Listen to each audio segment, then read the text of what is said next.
میرے نبی پاک علیہ الصلاۃ والسلام نے جانور سے اس کے بچوں کو جدا کرنے سے منع فرمایا۔ جب تک بچے کو ماں کی ضرورت ہے اسے جدا نہیں کیا جائے گا، جب تک وہ دودھ پیتا ہے اسے جدا نہیں کیا جائے گا، جب تک چڑیا کا بچہ بھی چھوٹا ہے اور اس کی ماں اس کے لیے دانہ لے کے آتی ہے تو اسے ماں سے جدا نہیں کیا جائے گا، اس کی جذبات کا، احساسات کا خیال رکھا جائے گا۔ یہاں تو میرے دیہاتوں کے جو بڑے سمجھدار قسم کے سمجھدار چودھری قسم کے لوگ ہیں، ان کا بھی جب بہو سے اختلاف ہوتا ہے تو کہتے ہیں اس کے بچے رکھ لو، یہ جب خود روئے گی تو لوٹ کے آ جائے گی۔ جس محبوب نے جانور سے اس کے بچے جدا کرنے سے منع کیا، ماں سے بچے جدا کر رہا۔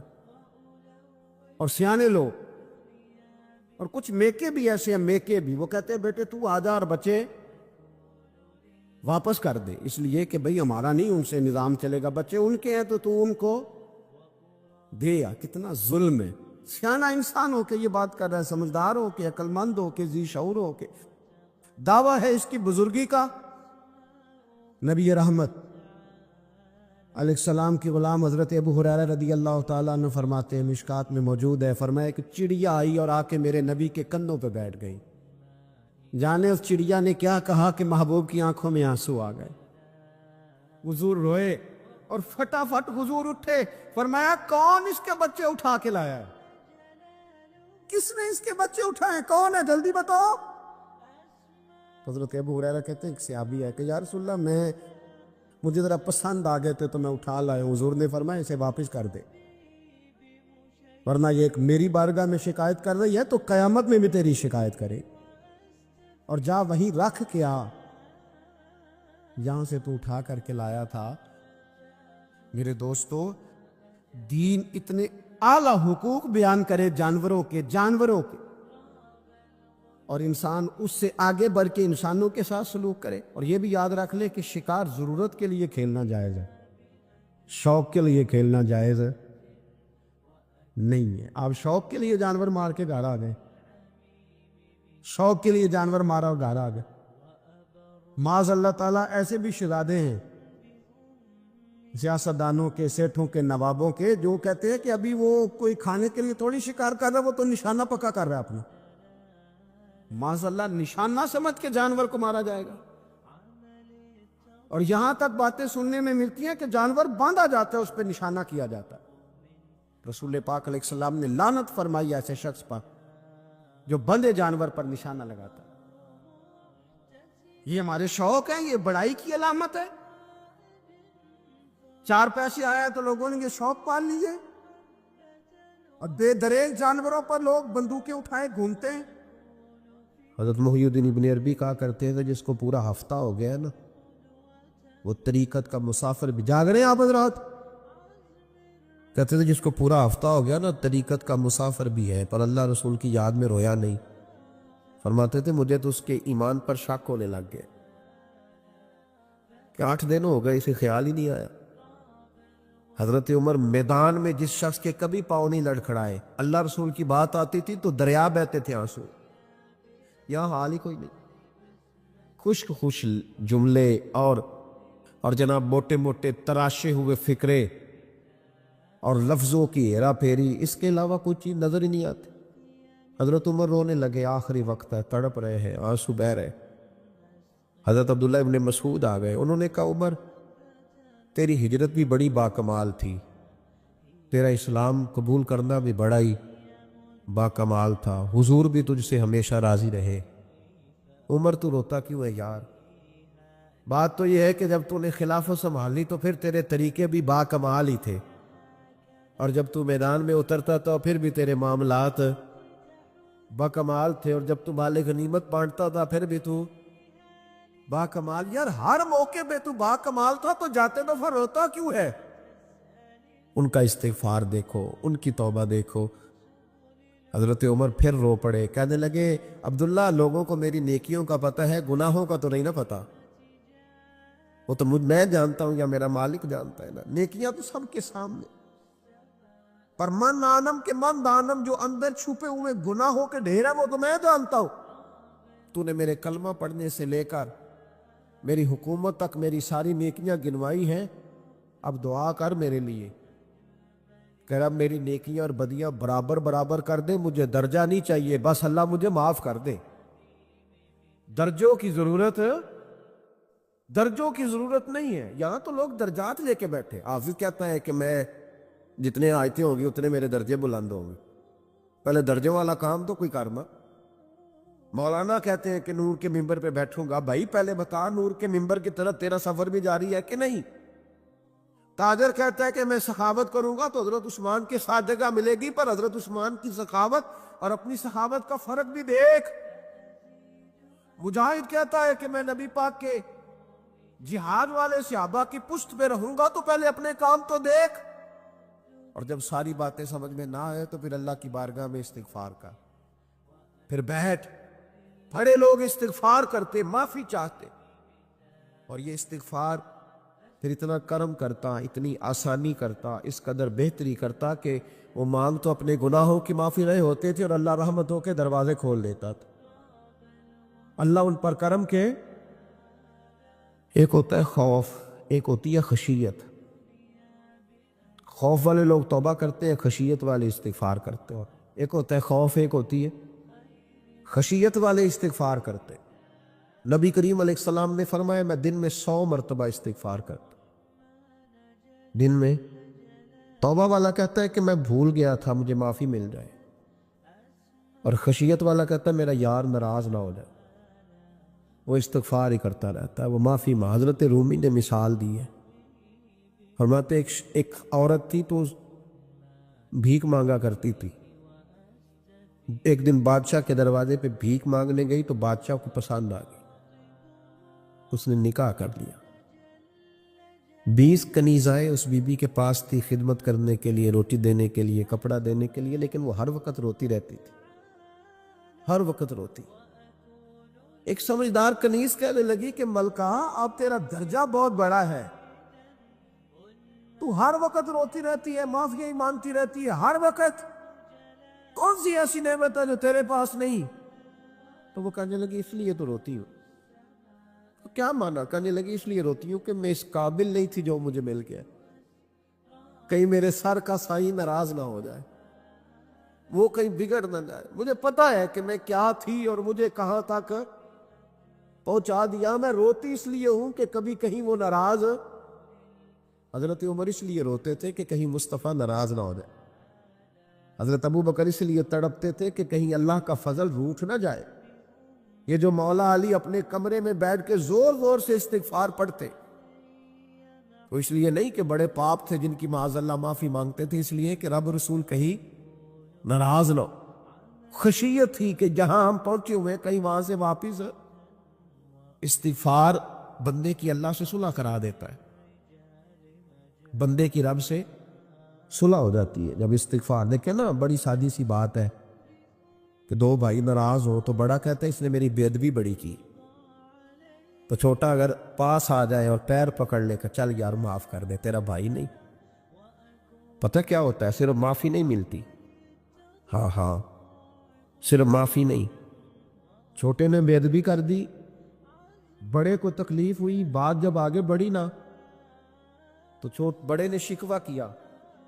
جب لوگوں نے چھوٹے کو سمجھایا تو چھوٹا جب معافی مانگتا، ادھر دیکھو میری طرف، جب چھوٹا معافی مانگتا ہے نا اٹھ کے جاتا ہے اور بڑے کے پیر پکڑتا تو میرا معاف نہیں کرتا، بڑا رو بھی پڑتا ہے، بڑا رو بھی پڑتا ہے، اور وہ کہتا ہے کہ وہ میں اور تم اماں کے پاس اکٹھے بیٹھتے، ایک باپ کی موٹر سائیکل پہ اکٹھے بیٹھتے، تو تیرا اور میرا رشتہ یار تو نے یہ کیوں؟ وہ جو آنسو نکلتے ہیں نا، وہ درد ہوتا ہے، وہ کیف ہوتا ہے، وہ سوز ہوتا ہے، وہ لذت ہوتی ہے، وہ پیار ہوتا ہے۔ رب کہتا ہے تو معافی مان، انہو کان غفارا، تو معافی مانگ، میں تجھے معاف بھی کروں گا، تیرے اوپر رحمت بھی فرماؤں گا، تیرے اوپر کرم نوازی بھی کروں گا، تجھے نواز دوں گا، تجھے عطا کروں گا۔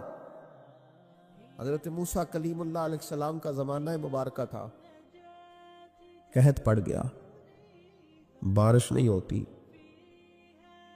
ہم لوگ نا اب تو خیر ہمارے پاکستان میں تو ٹیبل ٹاک ہوتی ہے، ٹاک شو ہوتے ہیں ہمارے یہاں، تو پتہ کیا جاتا ہے کہ بارش ہو کیوں نہیں رہی، پھر اس پہ یہ ہوتا ہے کہ دھواں بڑا چڑھ گیا ہے، حالات بڑے خراب ہے، فلاں ایسے ہو گیا، قحط کا ہم تو اسباب تلاش کرتے رہتے ہیں نا جی، فوگ بہت زیادہ ہے، فلاں چیز ایسے ہے، فلاں چیز ایسے ہے، ہم تو یہ تلاش کرتے رہتے. وہ لوگ یوں نہیں کرتے تھے، وہ سیدھے جا کے مصلوں پہ بیٹھتے تھے، اس لیے کہ وہ کہتے تھے جب رب چاہتا ہے تو پھر کوئی چیز کسی چیز کو روک سکتی. وہ سیدھے مصلے پہ بیٹھتے. اعلیٰ حضرت فاضل بریلوی رحمۃ اللہ علیہ کے پاس ایک مولانا محمد حسین آئے، وہ فلکیات کے بڑے ماہر تھے، تو اعلیٰ حضرت نے فرمایا ذرا ستاروں کا حساب لگا کے دکھاؤ بارش کب ہوگی. کہنے لگا پورا مہینہ تو نہیں ہوگی. تو اعلیٰ حضرت رحمۃ اللہ علیہ فرمانے لگے کہو کہ میرا علم کہتا ہے مہینہ نہیں ہوگی، اللہ چاہے تو ابھی ہو سکتی ہے. کہنے لگا جی وہ تو ٹھیک ہے پر میرا علم.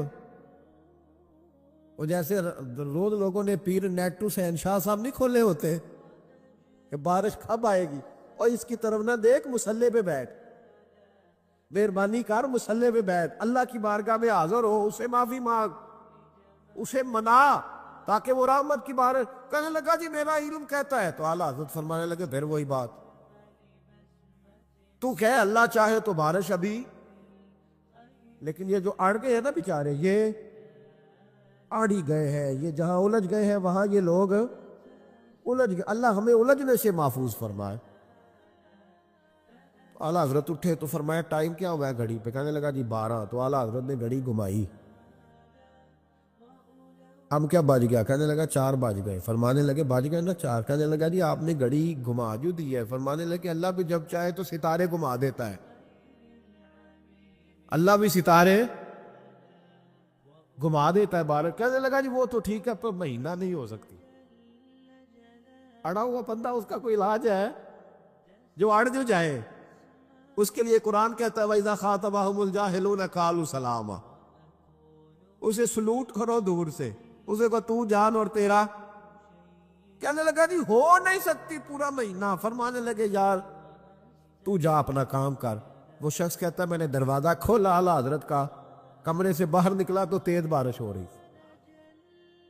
واپس آیا تو میں نے کہا احمد رضا یہ عقیدہ کہاں سے لیا ہے؟ فرمایا دروازہ مصطفیٰ سے لیا ہے صلی اللہ علیہ وسلم. تو یاد رکھیں کہ اللہ کو منانا چاہیے، استغفار کرنا چاہیے، اس کی برکات. حضرت موسیٰ ساری قوم کو لے کے نکل گئے.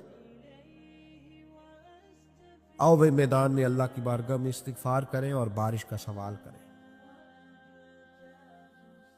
بارش مانگے. جب باہر نکلے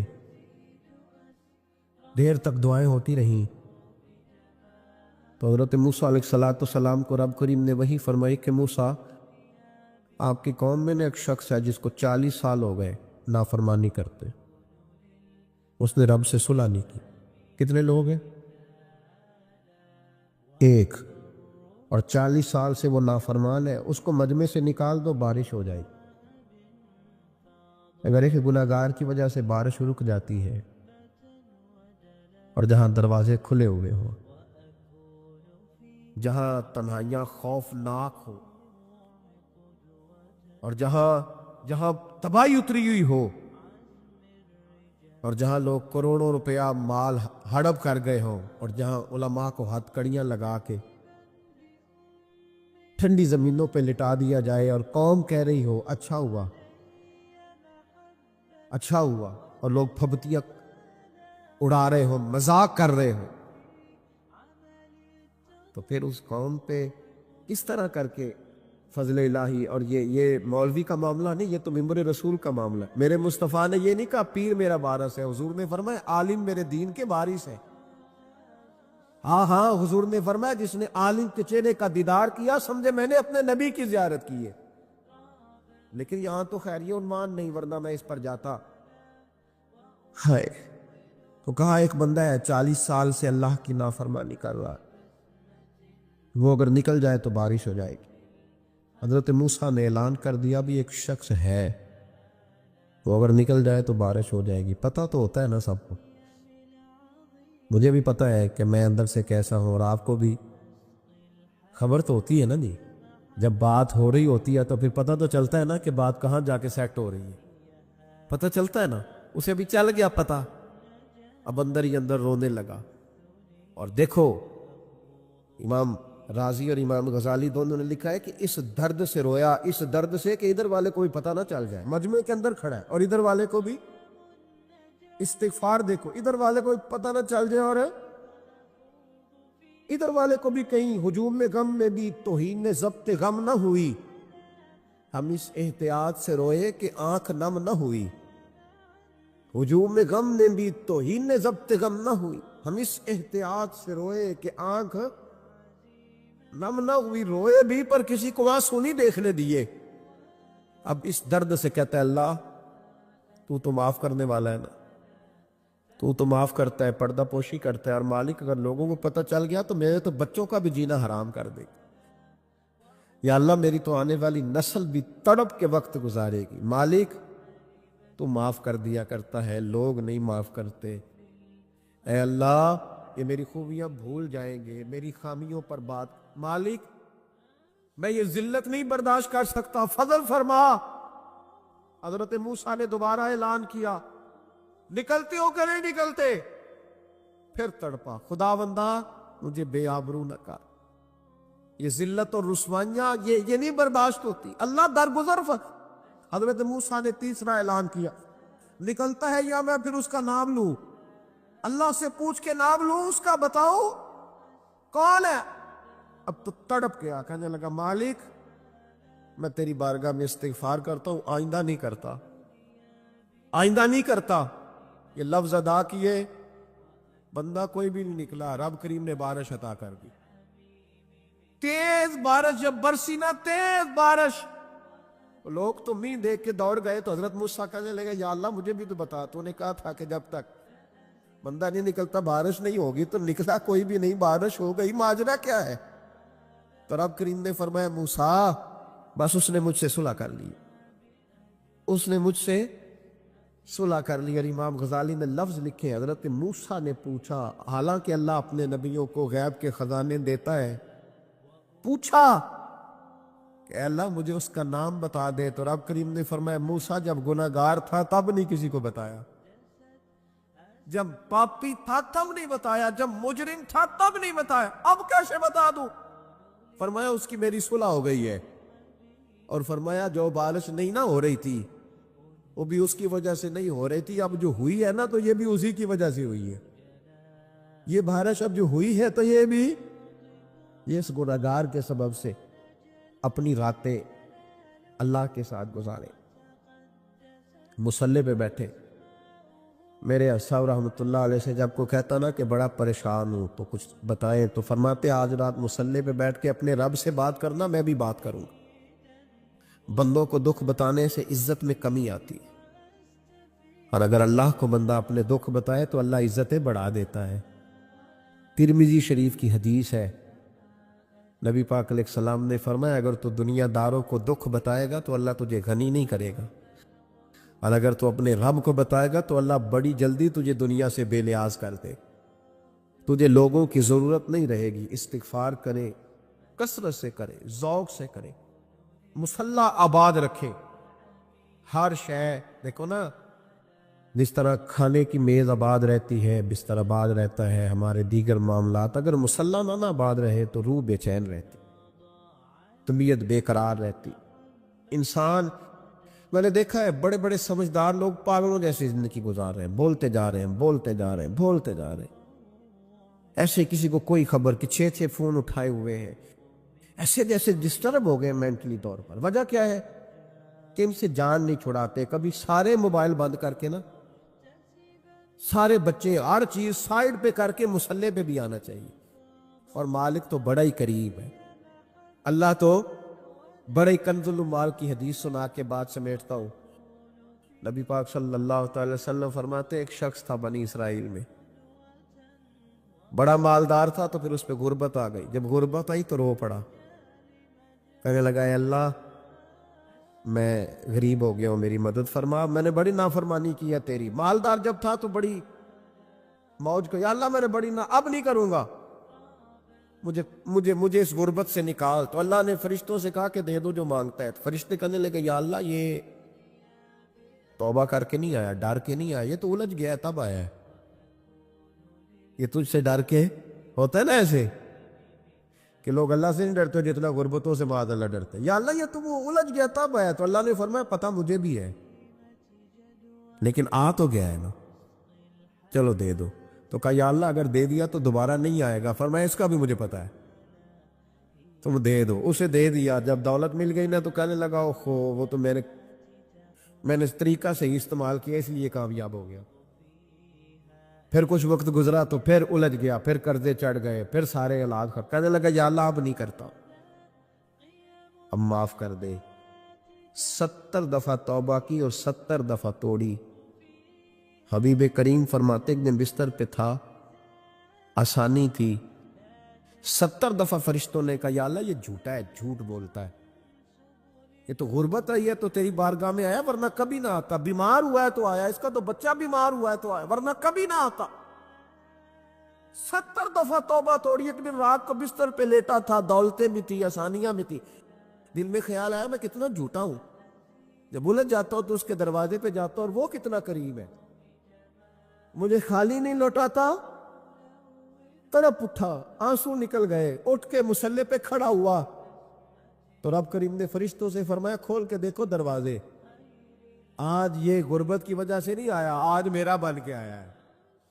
تو یا اللہ پہلے تو دولت دیتا تھا, آج کیا دے گا؟ تو محبوب فرماتے اللہ فرماتے ہم نے اسے بغیر حساب کتاب جنت عطا کرو گا. ایک حدیث نہ پڑھ لو مسلم شریف سے, بخاری سے ایک حدیث نہ پڑھ لو تاکہ یہ بات مضبوط ہو جائے. حضرت ابو طلحہ رضی اللہ تعالی, بیٹا شدید بیمار ہے, مزدور آدمی تھے, کئی دنوں سے گھر تھے. بیوی کہنے لگی اگر آپ گھر میں بیٹھے رہیں گے تو کھائیں گے کہاں سے, جاؤ آپ مزدوری کرو, میں بیٹے کو دیکھتی ہوں. ابو طلحہ مزدوری کرنے چلے گئے. شام کو آئے تو بیٹا فوت ہو چکا تھا. عورتیں بے حوصلہ ہوتی ہے نا اکثر, پر بیوی نے سفید کپڑا ڈال کے کمرے میں رکھ دیا. بیٹا, ماں اور بیٹا کو ناپ تکتا ہے رشتہ, بیٹے میں سفید چادر ڈال کے کمرے میں رکھ دیا. حضرت ابو طلحہ انصاری آئے, بیٹے کا کیا حال ہے؟ کہنے لگی اللہ کی رحمت میں ہے. اللہ کی کیسا جملہ ہے, اللہ کی رحمت میں ہے. خامد نے کھانا کھایا, بیوی سے ملنے کو دل کیا تو ملاقات ہو, فارغ ہو کے بیٹھے تو خاتون اٹھ کے نہ خامد کے قریب گئی, اس کا ہاتھ تھاما, کہنے لگی نبی کریم علیہ السلام کے صحابی ہو, ایک مسئلہ دریافت کرنا تھا, بتاؤ گے؟ کہ پوچھو. کہنے لگی اگر کوئی آپ کے پاس امانت رکھوائے اور پھر اپنی امانت واپس مانگے تو کیا کرو گے؟ حضرت ابو طلحہ کہنے لگے پوچھنے والی کیا بات ہے, جس کی امانت ہے واپس کر دیں گے. اب زوجہ روئی, اب صبر والی بی بی روئی, اب ماں روئی, آنسو ٹپکے, آنچل سے پوچھ کے کہنے لگی ابو طلحہ وہ بیٹا بھی اللہ کی امانت تھا اور رب اپنی امانت لے گیا ہے, اٹھو غسل کفن کا بندوبست کرو. حضرت ابو طلحہ اٹھے, ہامتے کامتے ہاتھوں سے غسل کفن دیا, مسجد نبوی میں پہنچے, محبوب کی بارگاہ میں عرض کیا تو رسول کریم فرمانے لگے تیرے اور تیری بیوی کے عمل سے اللہ بھی بڑا راضی ہے, اللہ کے رسول بھی بڑے راضی, اور اللہ تجھے برکت عطا کرے گا. صحابہ کہتے ہیں پھر اللہ نے انہیں 9 بیٹے عطا فرمائے. پھر اللہ نے انہیں اللہ کی رضا پہ راضی رہنا سیکھو, اللہ کے قریب چلے جاؤ گے, اللہ کی رضا پہ. حضرت سفیان ثوری دعا مانگ رہے تھے یا اللہ راضی ہو جا, یا اللہ راضی ہو جا, یا اللہ راضی ہو جا, دعا مانگ رہے تھے. بی بی رابعہ بصری پردے کے پیچھے بیٹھی تھی, جب دعا لمبی ہو گئی تو کہنے لگی سفیان بس کر, کوئی اگلا لفظ بھی بول, بس کر. آپ فرمانے لگے تجھے کیا ہوا؟ تو کہنے لگی تو کب سے کہہ رہا یا اللہ راضی ہو جا, یا اللہ راضی ہو جا, پہلے اپنے دل پہ ہاتھ رکھ کے بتا تو اللہ سے راضی ہے؟ تو راضی ہے اللہ سے؟ تو روز نہیں کہتا پیسے نہیں ہے میرے پاس مجھے دے, تو روز نہیں کہتا یا اللہ فلانی چیز کوئی نہیں دے, اے اللہ فلاں کو دے دیا مجھے کیوں نہیں دیتا معاذ اللہ، تو روز شکوے نہیں کرتا؟ فرمایا پہلے تو راضی ہو جا۔ ترمذی شریف کی حدیث ہے، میرے نبی کریم علیہ السلام نے فرمایا تم اللہ کے دیے ہوئے تھوڑے رزق پہ راضی ہو جاؤ، اللہ تمہاری تھوڑی عبادت سے راضی ہو جائے۔ دیکھیں نا امام حسین کا آخری جملہ کیا ہے میدان کربلا، آخری جملہ کیا ہے؟ میں 5000 مسجد دے کے کہتا ہوں دیا نہیں میں نے، اللہ بڑا راضی ہے مجھ سے، 5 نمازیں پوری نہیں پڑھتا۔ امام علی مقام نے نا دل، کلیجہ، جان، اولاد، ہر چیز نکال کے رکھ دی، تو آخری جملہ یہ تھا اے اللہ بتا تو حسین سے راضی ہے کہ ناراض ہے؟ اللہ تو راضی ہے کہ ناراض ہے؟ بھائی پہلی بات رحمت الہی، دوسرا اللہ کی رضا پہ، یعنی عجیب بات ہے نا، جب اللہ کروڑوں دے تو دنیا چھپاتی ہے، اور جب تھوڑا کاروبار ٹھنڈا ہو جائے تو ساری دنیا کو دنیا بتاتی ہے۔ تو جب میں تو کہہ رہا ہوں کہ میں بندہ ڈھونڈ رہا ہوں جو مجھے ملے، آ کے کہے کہ شکر کا طریقہ بتاؤ، تو مل ہی نہیں رہا۔ کو ملے جو کہے بڑی خیر ہے، ہر لحاظ سے اپنے رب سے راضی ہو، مل ہی نہیں رہی دنیا۔ تیسری بات، اگر اللہ کے قریب جانا ہے، یہ ان لوگوں کے لیے جو معرفت الہی کے متلاشی ہیں وہ خاص توجہ کریں۔ اگر رب کریم کے قریب جانا ہے تو پھر ایک ذہن بنائے کہ میرا رب میرے ساتھ ہے، میرا رب میرے، نحنو اقرب الیہ من حبل الورید۔ اور درویش کہتے ہیں جے میں تینوں اندر جانا تو پھر مقید جانا، جے میں تینوں باہر جانا تے اندر کون سمانا، اندر بھی تو تے باہر بھی تو، وچ بلا کون نمانا۔ پھر تصور کریں کہ اللہ میرے ساتھ ہے۔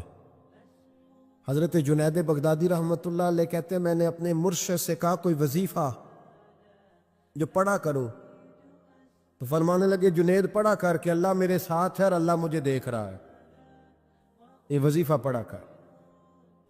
کیمرے لگا دیے ہر جگہ ہماری گورنمنٹ نے، کہتے ہیں کیمروں کی مدد سے پکڑا گیا، کیمروں کی مدد سے، مسجدوں کے دروازوں پہ کیمرے، ایئرپورٹوں پہ کیمرے، ریلوے اسٹیشن پہ کیمرے، بڑے بڑے جنرل سٹور پہ کیمرے، نیچے لکھا ہے خبردار کیمرے کی آنکھ آپ کو دیکھ رہی ہے۔ کیمرے کی آنکھ دیکھے تو لوگ گناہ نہیں کرتے، تو یہ کیوں نہیں سوچتے کہ رب ہمیں دیکھ رہا ہے؟ یہ تصور کیوں نہیں جمتا کہ رب ہمیں، اور اللہ فرماتے ولی من خاف مقام ربہ جنتان، جو اللہ کے سامنے کھڑے ہونے سے ڈر جائے گا نا، اللہ اسے 2 جنتیں عطا فرمائے گا۔ اللہ اسے ایک دفعہ اگر کوئی ڈر گیا اللہ کے سامنے کھڑے ہونے، کتنی دفعہ بولے تو صحیح؟ اس پر ہمارے مفسرین نے لکھا ہے کہ کبھی زندگی میں ایسا ہو کہ گناہ پر ہمارا پورا قبضہ ہو گیا ہو، گناہ پورا قابو میں آ گیا، اب کوئی روکنے والا نہیں، تو فرمایا جو اس وقت اللہ کے خوف سے ڈر جائے گا اللہ اسے 2 جنتیں عطا فرمائے گا۔ امام شافعی رحمت اللہ علیہ کے زمانے میں نا ایک بادشاہ کا اپنی بیوی سے جھگڑا ہو گیا، تو وہ بھی ملکہ تھی، کسی بادشاہ کی بیٹی تھی، شہزادی تھی، اس نے بھی سخت جملہ کہا، کہنے لگی چل دور ہٹ جہنمی، معاذ اللہ۔ اب اس نے اپنے خامد کو جہنمی کہا تو وہ کہنے لگا اس کا خامد کہ اچھا تو مجھے جہنمی کہتی ہے، جا پھر اگر میں جنتی نہیں تو تجھے 3 طلاقیں۔ اب کیسے ثابت ہو کہ جنتی ہے کہ جہنمی ہے؟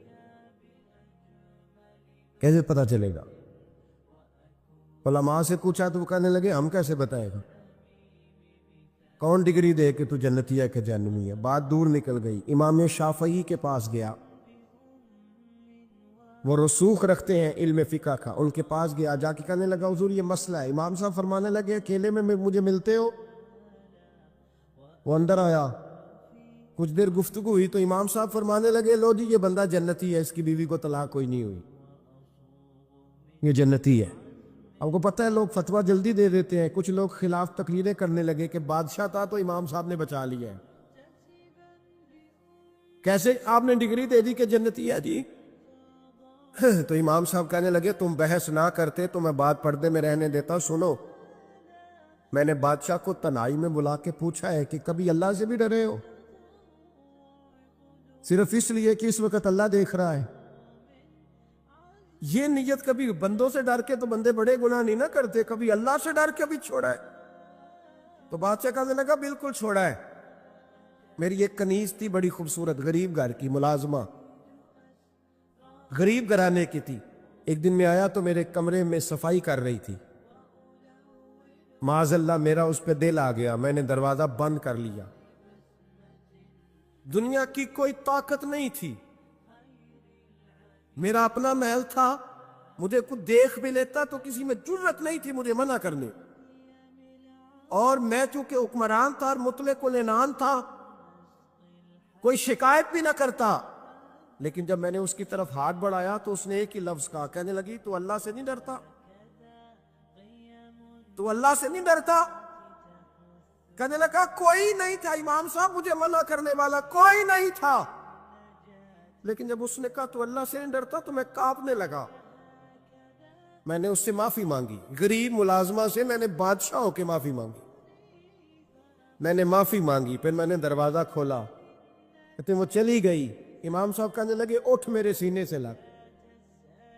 کہا حضور کیا ہوا؟ فرمایا جو تنہائی میں اکیلے میں ایک دفعہ بھی رب سے ڈر جائے اللہ اسے 2 جنتیں عطا فرمائے گا۔ تو جنتی ہے اس لیے کہ تو یار کبھی تو ایسا ہو، کبھی تو ایسا ہو بھولا گاہک ہمارے قبضے میں آ گیا ہو، ہم اپنا پورا اس پر تسلط رکھتے ہو پر ہم اللہ سے ڈر جائیں۔ کبھی ایسا ہو کہ کروڑوں روپیہ ہمارے تسلط میں، ہم چاہیں تو جتنا مرضی استعمال کریں لیکن ہم اللہ سے ڈر جائیں۔ حضرت عمر کا زمانہ تھا، ایک نوجوان صحابی کا بیٹا مسجد جایا کرتا تھا،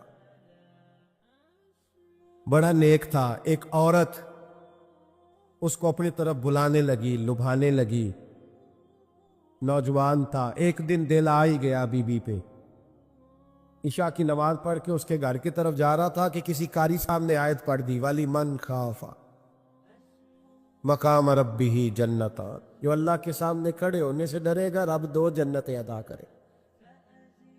یہ آیت کیا سنی کہ نوجوان بے ہوش ہو کے گرا۔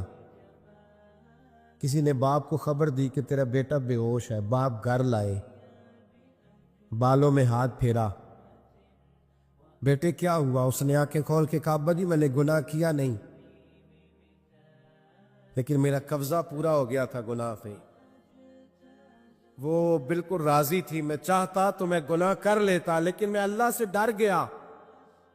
کیا واقعی رب مجھے 2 جنتیں دے گا؟ تو باپ نے ماتھا چوما، کا بیٹا اللہ کے وعدے بڑے ہی سچے ہیں، بڑے سچے ہیں، تو یہ تصور کر کے اللہ مجھے دیکھ رہا ہے، پھر ڈر جا، واقعی 2 جنتیں دے گا۔ اس نوجوان نے چیخ ماری اور روح ہی پرواز کر دی۔ رات کو جنازہ پڑا، دفن کر دیا، صبح حضرت عمر آئے، فرمایا اتنا نیک نوجوان تھا تو مجھے کیوں نہیں بتایا؟